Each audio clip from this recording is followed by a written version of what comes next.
I've been working on a translation of the Bhagavad Gita. It's almost finished now. I have a release date, and I decided that I'm going to release it on November 5th, which is Election Day. The Sanskrit word Kamala is actually used twice in the Gita. Kamala means lotus, and Krishna is actually called Kamala Patraksha, which means the lotus-eyed one. So it's a name of it's an epithet or a nickname of Krishna in the Gita. And I've been doing this little series now where I decided I'm going to use 18 translations. 18 is the magic number, right? 18 chapters in the Gita. 18 translations of the single verse. So today we're going to do verse 13:13. Chapter 13, verse 13. Although some people have it as 13:14. Here's my translation. I'm going to read the Sanskrit first, and then we'll go through the translation. Sarvatas pāni-pādaṁ tat sarvato kṣhi-śhiro-mukham sarvata śhrutimal loke sarvam āvṛitya tishtati.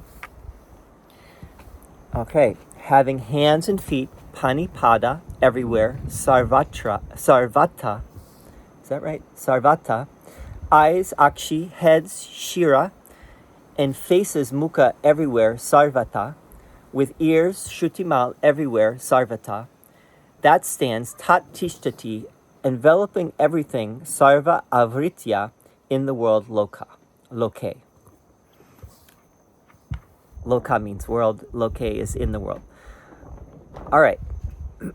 So, in other words, just English, my translation, having hands and feet everywhere, eyes, heads, and faces everywhere, with ears everywhere, that stands enveloping everything in the world. And this basically is the same as Winthrop Sargent's translation, having hands and feet everywhere, eyes, heads, and faces everywhere, having ears everywhere, that stands enveloping everything in the world. Now, the only difference I had originally, I changed it today. I had it stands instead of that stands. But that is really a more correct translation of tat. Tat is this or that, right? I think that is probably the best because tat is where we get our word that from. Tat. So, and tat is often refers to the ineffable, right? Because you can't say what it is, so you say tat, it's that, right? We can't really talk about God. We can't talk about what is unspeakable. All we can really say is tat, the nameless, formless. But here, it seems that tat has a form, right? It has hands and feet everywhere, eyes, heads, and faces everywhere, ears everywhere.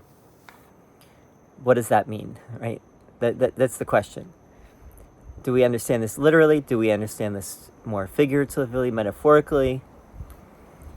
So there is the Purusha Suktam. So I did this little series.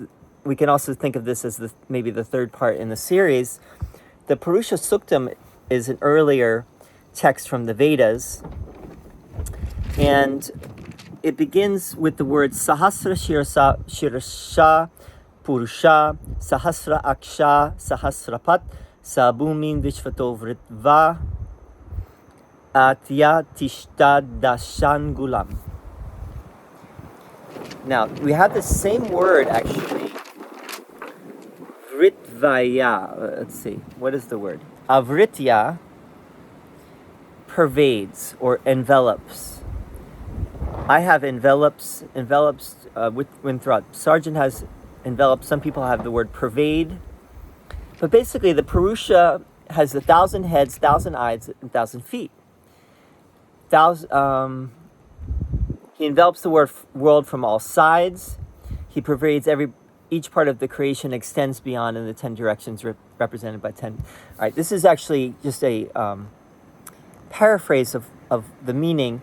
But basically, it's saying the Purusha has 1,000 heads, 1,000 eyes, 1,000 feet, fills the world, pervades the whole world in 10 directions. It has that word tiṣhṭhati as well.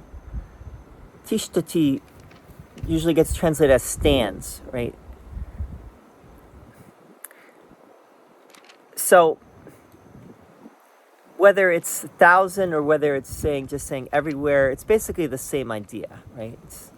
It's very similar to the Purusha Suktam, the beginning of the Purusha Suktam, this verse in the Gita. We're talking about 13:13 now, right? Just to reality check, just so you stay on the same page here. So I'm just comparing the earlier Purusha Suktam with this, and this is very similar. Now, the other interesting thing about this is that in chapter 11 of the Gita, Krishna reveals his cosmic form to Arjuna. Now, all of a sudden, Krishna is talking about, what is he talking about? He's talking about Brahman. He's talking about what the Supreme Being is. But didn't he already reveal himself as the Supreme Being? So why is this coming again? And why does Arjuna need to hear this again? That's a question we're going to put on the shelf for right now. But let's just go through the translations. Eknath Iswaran, he has one of the best translations. His is more poetic. So it dwells in all. So he used it, not that. It dwells in all, in every hand and foot and head, in every mouth and eye and ear in the universe. So he uses, this is basically the gist of it, right? He doesn't use the word pervade or envelop. He just says it is in everything, right? And he doesn't say it has hands and feet and heads everywhere. He says it dwells in all of those things, in every hand and foot and head, which is, is a little bit of a free translation. It's not exact, right? It seems, it depends how you interpret, and this is his interpretation, right? Based on other things, he's basing it on the context, right? He's looking at the context and he's saying this is not what it says literally, but this is what it really means. So let's keep it. Let's go on. SupremeKnowledge.org has hands and feet in all directions, has eyes, heads, and faces on all sides, and has ears in all directions, because he is situated, pervading everyone in the world.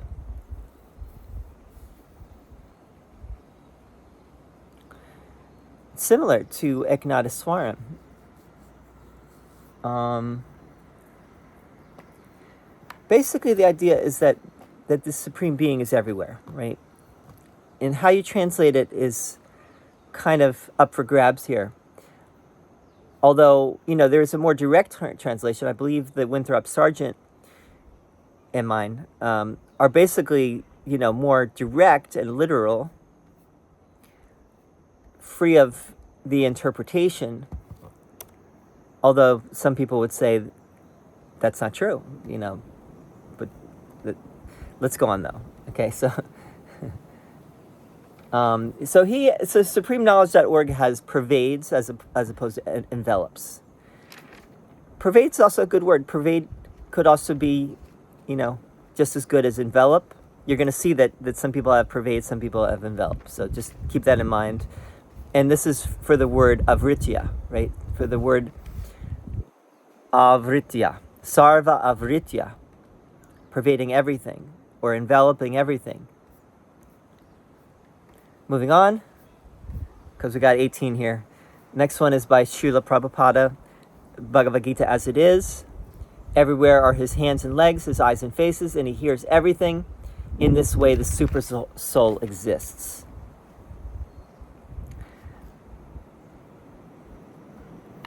Exists for tishtati, yeah, maybe, stands, exists, situated.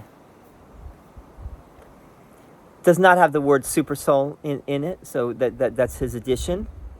And he's bringing that in because that's how he translated the previous verse, I guess. Brahman, the super soul, right? Next one, Bhagavad Gita.io, with hands and feet everywhere. But let me just say that Srila Prabhupada also does not say anything about pervading or enveloping, which is kind of missing a little bit of the meaning there. So I will say that.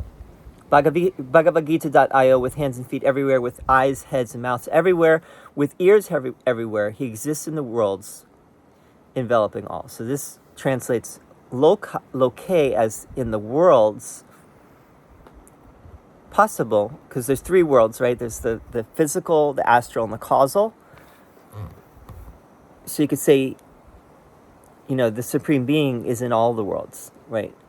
He exists in the worlds, enveloping all. So this is similar to Srila Prabhupada, because he uses the word, he translates tishtati as exists in the worlds, enveloping all. Enveloping is the word that I used and Winthrop Sargent used. All right, moving on. Shivananda, with hands and feet everywhere, with eyes, heads, and mouths everywhere, with ears everywhere. He exists in the worlds, enveloping all. Same, right? So Bhagavad Gita.io, I believe, was drawing upon Shivananda a lot, actually, because I looked at that translation, and they draw a lot about on Swami Shivananda's. And Swami Shivananda's is a classic, right? It's a classic translation. Probably Winthrop Sargent also used Shivananda's. This is my guess. All right. Its hands and feet are everywhere. Its eyes, heads, and faces are everywhere. Its existence envelops everything. So again, the existence for tishtati, as opposed to stands. Maybe existence is better, right? That sta in existence is also the tiṣhṭhati. We get that probably the sta from exist, from that, right? So maybe that's not such a bad translation, and maybe it's better than it stands, because stands is a little bit maybe confusing for some people. So I'll have to think about that. Maybe I will change my own translation. Swami Nikalananda, that's Swami Nikalananda, did that one, similar to Shivananda, Bhagavad Gita.io, etc., etc. Sarvapeli Radhakrishnan, he had one of the most famous as well, with his hands and feet everywhere, with eyes, heads, and faces on all sides, with ears on all sides. He dwells in the world, enveloping all. So he uses the word dwells. I don't think it's as good, right? It still works. Not as good. Sorry, Radhakrishna. GitaSociety.com. The Supreme Being has his hands, feet, eyes, head, mouth, and ears everywhere, because he is all-pervading and omnipresent. So this adds the idea of omnipresence. Does not really translate tishtati here, but gives the sense of omnipresent, meaning is everywhere, right? All pervading and everywhere. It's not bad. It's not literal. It is fair. All of these are fairly literal, because with this verse you have to be. I mean, it's the verse does not lend itself to poetic license so much, right? You kind of have to translate it literally. You don't have to, but like Eknath took a certain liberty with it. But adding omnipresent is just adding a word, right? That is not in there. So that's GitaSociety.com. Swami B.G. Narasingha is next. His hands and feet are everywhere. His eyes, head, and mouth are everywhere. His ears are everywhere. The same as just about everyone. Thus he exists, pervading all things. So again, this word uses the word exists. Thus he exists, pervading all things. And uses the word pervade versus envelops. Maybe pervading is a better word than envelop. We'll have to think about that as well. as I do this, I'm not set on my translation, as you could see. I'm questioning. Maybe this word could be changed. Maybe this word could be. Maybe I have to rethink certain things here. Jayandayal Goyanka Gita Press. It has hands and feet on all sides, eyes, head, and mouth in all directions, and ears all around, for it stands pervading all in the universe. Now this translates loke or loke as in the universe versus in the world. Maybe that's a better translation of loke, because we're not just talking about this world, we're talking about the entire universe. So that might be better, right? That might be a better translation. Have to think about that too, There's a lot to think about here. Because as I understand it, loka could be translated as world. It's where we get the word location, right? Locale, location in English. Could be place, it could be world, it could be universe. Next one, bhagavad-gita.org. With hands and feet everywhere, with eyes, heads, and faces everywhere, hearing all. That reality exists, pervading everything in this world. Whether you say universe or this world, or in the world, could go either way, really. You don't lose much, you might say. But that does translate that, right? That reality. It adds the word reality. It doesn't need to add reality. It can just say that exists, pervading everything in this world. But that's a little confusing for people that don't understand what that is, right? So that's where you have to make that judgment call about are you gonna raise the bar a little bit and make people think a little bit, or are you gonna try to spell it out for everyone? Jeffrey Armstrong, Kavindra Rishi, he has a very good translation, one of the best that I've seen. Well, I think, all right, let me just read what he did here. He adds quite a bit.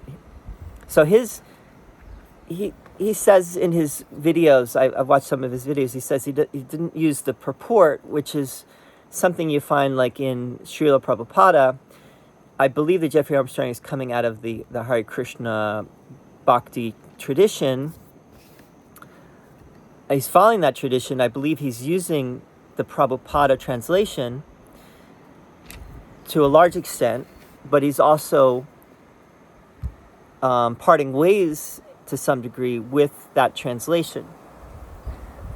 So remember that Srila Prabhupada had a very simple, he only had everywhere are his hands and legs, his eyes and faces, and he hears everything in this way the super soul exists. Here's Jeffrey Armstrong's translation. The Para-Brahman, so he doesn't say super soul, but he says Para-Brahman, is my supreme and all-pervasive being, whose hands and feet reach everywhere, whose face, head, and eyes see in all directions, and whose ears hear all sounds everywhere through the countless lokas. So that's a slight addition to what is being said, but he's going by the fuller context of the entire Gita, right? So when he says the countless lokas, and he's probably also looking at what the tradition says and ideas that are, he's drawing upon the greater expanse of the tradition in what he's saying, and also what the Gita says elsewhere in the Gita. It is forever standing, so he uses standing, with, surrounding, and pervading all that exists. Now he's filling it out. He's adding some words. He's adding some things, In a way, it's brilliant. What he's doing is brilliant, But if you're looking for a more literal translation, that's not it. And not everyone is looking for a more literal. So I like to think that the translation that I'm doing is somewhere in the middle, right? It's not completely literal. It's not definitely not poetic. It doesn't take poetic license. Somewhere in the middle, you might call it a faithful translation. That's what I would call it. By the way, there are like 8 different, according to this website, there's 8 different ways to translate. Maybe I'll do a whole video on 8 different translation styles. I just talked about 3, right? The strictly literal, the very poetic, free translation, and then somewhere in the middle. But there's really something like 8 that have been, really laid out. So maybe I'll do another video on that. Shri Purohit Swami. Everywhere are its hands and its feet. Everywhere it has eyes that see, heads that think, and mouths that speak. Everywhere it listens. It dwells in all the worlds. Again, dwells, that's Radha Krishnan also used dwells. It envelops them all. So I use the word envelop. Winthrop Sargent used the word envelop. Some people use the word envelop. Some people use the word pervade. Jeffrey Armstrong used pervade. It's okay, it's good. I wouldn't use the word dwell though. Pervade or envelop may be better. Oh, great. Oh, great, bud. Wow. Next one we have Swami Tadatmananda. Everywhere its hands and its feet. Everywhere it has eyes that see, heads that think, and mouths that speak. Everywhere it listens. It dwells in all the worlds and envelops them all. Can you put my movie back on? Yeah, give me a second, bud. So this one used dwells as well. I mean, dwells is not bad. I just don't think it's as good as exist or stand. Partly because it has the sta, right, in it. Tishtati, exist, stand. Dwell does not have that. Swami Mukundananda, everywhere are his hands and feet, eyes, heads, and face. I'm coming. And faces, his ears too are in all places, for he pervades everything in the universe. It says universe instead of world. Maybe universe is the best translation, I don't know. He pervades everything. Pervade, envelop, And finally, for a little comic relief, we have Sir Edwin Arnold, the song Celestial. In a way, this is a very beautiful translation. Give me a second. And it's also takes quite a bit of liberty with the text. Whose hands are everywhere, and everywhere planted his feet, and everywhere his eyes, beholding, and his ears in every place, hearing, and all his faces everywhere, enlightening and encompassing his worlds. So, enlightening and encompassing. Encompass might be a good word, but enlightening is not in there. It's a little bit of a, addition there. That actually was a pretty close translation for Sir Edwin Arnold, closer than he usually does. So the interesting thing about this verse, I'll just say before I close, is that word tat is just kind of, it says sarvatas pāni-pādaṁ tat. And then sarvato kṣhi-śhiro-mukham, sarvata, śhrutimal, loke, sarvam, āvṛitya, tishtati. One second, bud. I'm coming. I'll be right there, bud. I'll be right there. So this has the word tat is kind of like, just kind of there. It's like, what do you do with this word tat? But it's an important tat, right? This is where one word is very important. And if you don't get that right, you might be missing the meaning. That tat, you might even ignore that tat. Or you might understand that this tat is really talking about Brahman here. This is referring to Brahman. And so you don't want to mess that one up. So I understand why Winthrop Sargent says that stands, right? Enveloping everything in the world. He took the tat and then he brought it down to the second line and he put it as referring to loke, sarvam, āvṛitya, tishtati. Right, so I just wanted to add that, and see you again very soon for some more. I hope you found this interesting. You know, I'm gonna start saying like it. Don't forget to like and subscribe. Support the channel. Hey, that's what they say. I'm gonna Crazy kids. Oh, they do? Okay. Crazy Kids does that too. And tomorrow's is going to be very cool. We can be crazy. So stay tuned for that. It's going to be a really, really interesting one. So I'll see you soon. Thank you. Yes,